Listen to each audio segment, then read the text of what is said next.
we're going to tell you what happened to Esther. You're the first ones to know about it. And it's awesome. And it may help you to understand through the practical nature of this conversation everything that we've been saying to you since we got together here today. How you doing? All right. So Jerry and Esther put together, you know Jerry, he croaked. He's so happy. And here all the time.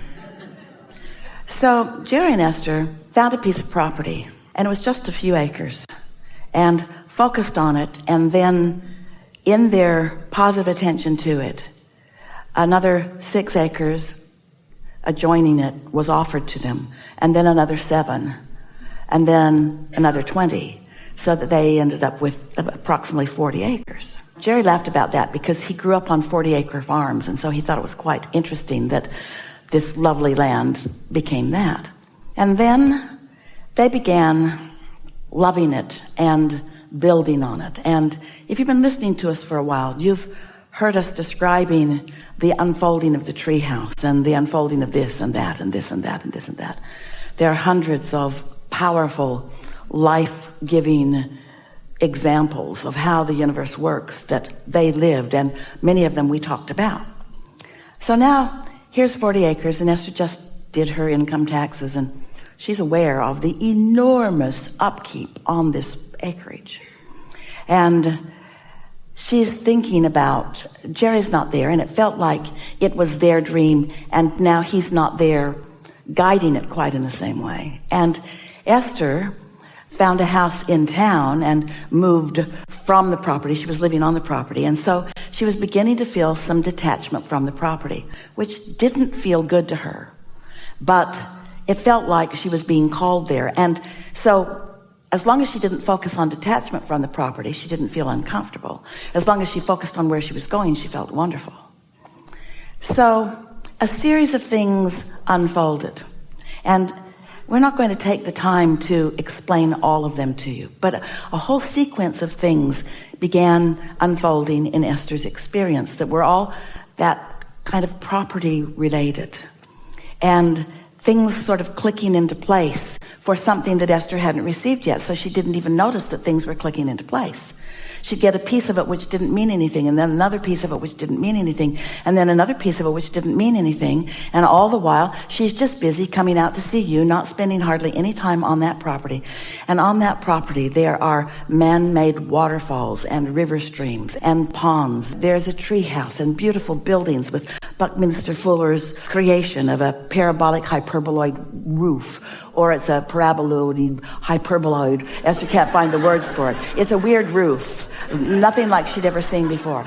So anyway, here's this property. And so then, as all of this is there, we want you to feel the pre-Jerry and Esther conversation about this. One day, this is going to be very meaningful to you. We know it doesn't feel like it's about you, but it's everything about you. As you get this, you're going to get everything.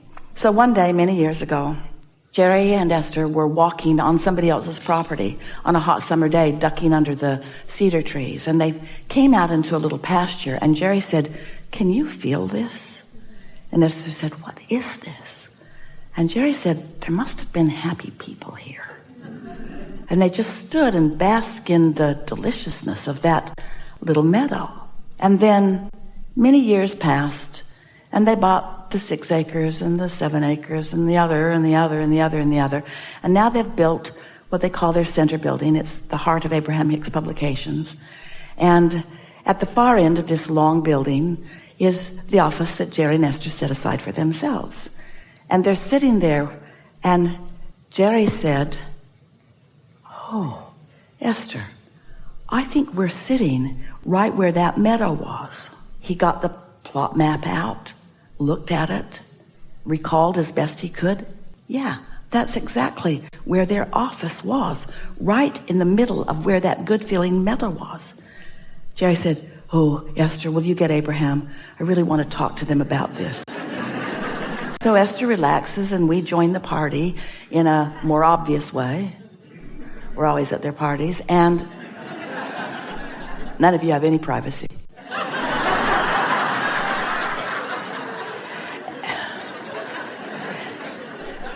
And Jerry said, Abraham, remember all those years ago when Esther and I were walking and we found this meadow, and now we're sitting right in the middle of that? Was I feeling the happy people that were there before? And we said, no, you're the happy people. So, something in the vortex, something already in the vortex, already taking form. They didn't know they had access to it, but they received an impulse and another impulse and another impulse and another impulse and another impulse. So this property is full of all of those kinds of life experiences that gave them and therefore us the opportunity to converse with all of you about the way all of this works. So now, Esther and her lovely, lovely team were in Asheville, North Carolina a few weeks ago. And they used to go to the Biltmore Inn, and then they outgrew the meeting room. And then they've tried some other places that are nice, but not the same. And so Esther got an impulse one morning to go back over there and just see what's cooking over there. Now, Esther doesn't usually do that. So she asked Angelica to set an appointment with the people at Biltmore, that she wanted to stop and see what's going on over there. She just wanted to take it in, see it with her own eyes, get a feeling for what they have now.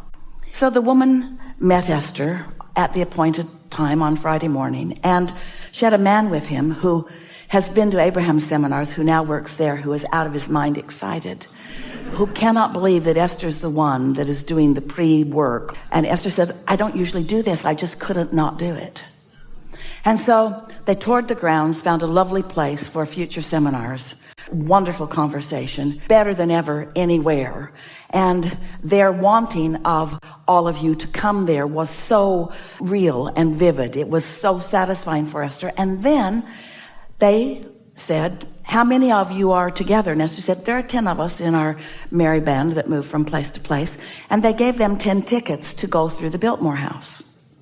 If you haven't been there, you might want to go. It's really an awesome place. Vanderbilt built a lovely house, and now the state owns it, and you can take tours, and it will enliven you and enlighten you and refresh you. It is magnificent. So they're wandering through, and they have a sort of contraption that Esther gathered up with earphones, and you come to a sign and you push a button and they tell you the story about where you are. And Esther's not thinking anything about that relative to her property at all. It was just a piece of the magic that's sort of coming together. You're getting the sense of this. Now we're just going to fast forward. If we had 10 hours, if we had 100 hours, if we had really a lot of time together, we could give you all of the details of the vortex and how it was presenting itself to Esther in the unfolding of this daydream. But Esther came out of meditation the other day, and her mind just began to see this Abraham Hicks publications with guided tours, with people seeing the acreage, seeing what they did here and when this process unfolded. In other words, it is the genesis of everything that is here. And what we want you to hear in this is that for Esther, the healing, you might say, the releasing of resistance, the harmony, what feels like the magic to her, it took all that they'd lived before, even before they were on the land, and all that she's living now, and all that's in her future experience long after she is no longer in this physical body. In other words, talk about a blending of the past and the present of the future into a vivid reality that took her breath away. She could not stop thinking about it. Days and days and days and days and days. Streams of what people are going to want to know about the unfolding of all of this. Vivid for Esther. Now, is it about some place that we want you to go? No. It's about a dream that we wanted Esther to dream. It's about the life that it flooded into Esther as she allowed, for the first time maybe ever in her life, as she allowed herself to understand the perfect continuity between what was, even before she was in her body, what was, even before she knew Jerry, what was when they first came into the area, what was as it evolved, what was, what is, what's coming. Are you getting any sense of this? We want you to feel where you're going. We want you to not reach for the past. We want you to understand that everything that has been the past is the present, and everything that was the past and is the present is also the future. We want you to understand that in all that you've lived, you've created a reality, and that is the true reality. And that's the reality that your daydreams are made of. That's the reality where all of your power is. Have we gone too far? Did we leave you behind? Are you with us? Are you getting this at all? Can you feel the bigness of who you are? You think that you have to dream the dream. We want you to know you already did. You already put all of the components and all of the ingredients of the most magnificent dreams into your vortex. And when you get into the vibrational vicinity of it, by reaching into the future, by getting out ahead of it, by not beating the drum of what is, by not trying to fix what is and improve what is and remember what is or preserve what is, it's not about that. When you allow yourself to find the vibrational frequency of your vortex, it will show you where it wants to go, or better said, where it has already gone. And as you go there, you'll feel the wholeness of who you are going along. Every regret that you've ever had will fade away, because the power of your now will make you understand the importance of what you lived. Did you get it? And so we want to leave you with these universal, non-physical, inner being mantras. This is what your inner beings want us to say to you right now. And they find you, for the most part, in a more receptive mode than usual. So this is what your inner being wants you to hear from them. And maybe it will be easier for you to hear it through Esther's vocabulary than through your own mind, but you'll be hearing from all of us personally, if it is your desire. You are in the exact place that you meant to be, and nothing is off schedule. Nothing is remotely wrong. Everything is right on track. And from this point forward, your conscious awareness of your motion is going to be a keener experience that you will each understand.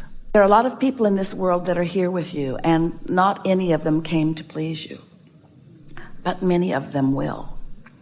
Don't let them suck you in to forgetting what you heard today and remembering what you learned before that doesn't serve you. Don't look to other humans for your harmonic points. Oh, you're going to find a lot of them. But look to the source within you who will lead you to the humans. Because if you let source lead you, then when it comes, the two of you together will experience the power of the co-creation. You're already doing a lot of that, but you've been doing it unconsciously. You are on the brink of rapid unfolding. The money that you've been wanting is ready for you to receive.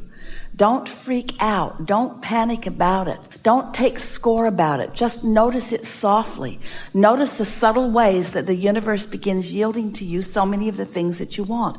And nothing is off limits. You get to have it all. There is nothing that is off limits. Your lover is ready for you. Your money is ready for you. The environment is ready for you. There is nothing that has gone wrong. There is nothing in the world that you need to worry about. There is nothing that you need to push against. There's no place that you need to maneuver yourself to be in order to be at the right place at the right time. You have all of the understanding that you would ever want or need to have in order to consciously be the receiver of all of the things that you've been asking for.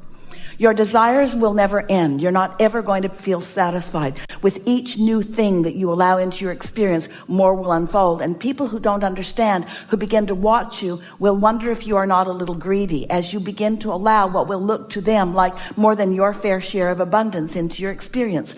Abundance of good friends, and abundance of good times, and abundance of the things that you've already identified that are wonderful about life. You must understand that it is supposed to be that way for you. You are meant to thrive. You came to be the creator of your own reality, and not one of you said, I'm going to create one I won't like. Not one of you said, I'm going to go create a reality and I'm going to hold myself in deprivation and sacrifice. Not one of you said that or meant that. You've just stumbled into that conclusion because you couldn't find your way out of the egotistical entanglement of the Cheesecake Factory menu that you think is what your life is all about. Are you sort of getting what we're getting at?